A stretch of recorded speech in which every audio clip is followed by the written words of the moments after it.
In this video, we'll be going over how to navigate the licensing dashboard. If it's not already open, select Licensing.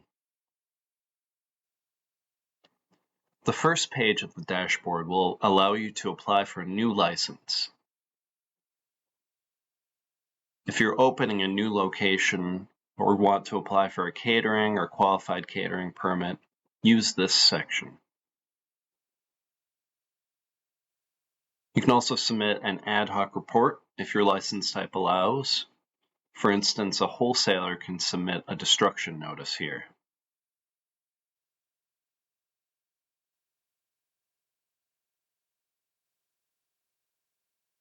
On the first page, you can also see any actions that are required, like a license coming up due or an application that wasn't completed.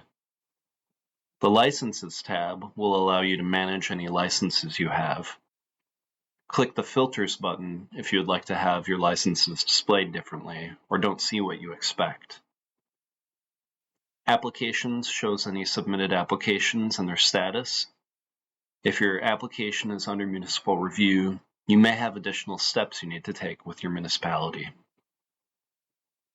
Finally, the Reports tab will allow you to submit any system-generated reports, like an excise tax report for a brewery or a shipment report for an out-of-state supplier.